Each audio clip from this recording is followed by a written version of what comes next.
Absolument. Voici une histoire sur une famille brisée. Les silences de la table La Maison des Dubois, autrefois un lieu de rires et de fêtes animées, étaient devenus un sanctuaire de silence. Le divorce d'Antoine et de Sophie avait fendu l'atmosphère comme un éclair, laissant des cicatrices invisibles sur leurs deux enfants, Léo, l'aîné, et la petite Chloé. Chaque dimanche, le rituel se répétait, le dîner de garde alternée.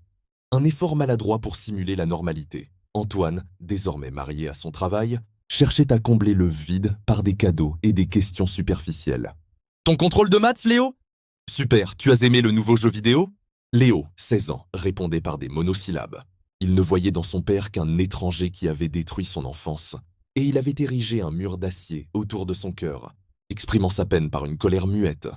Sophie, épuisée par la solitude et la culpabilité, s'efforçait de maintenir la paix.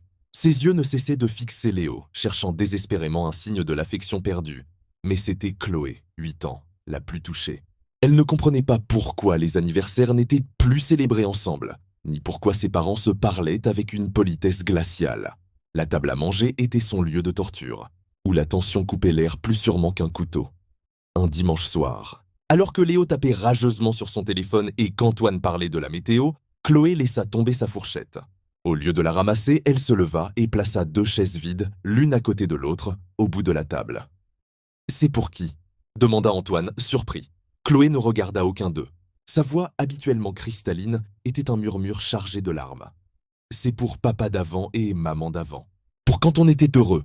Eux, ils savaient comment parler. » Léo releva la tête, fixant sa petite sœur. Le masque de froideur se fissura sur son visage. Sophie se couvrit la bouche et Antoine, le pilier de silence, sentit un tremblement le parcourir. Dans ce silence plus lourd que tous les autres, la vérité éclata.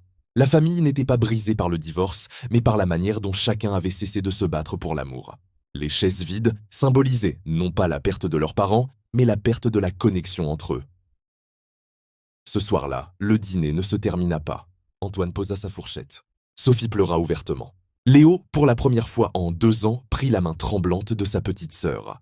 La famille était toujours brisée. Mais à ce moment précis, au lieu de s'ignorer, ils se regardèrent dans les yeux et virent leur propre douleur reflétée dans le regard de l'autre.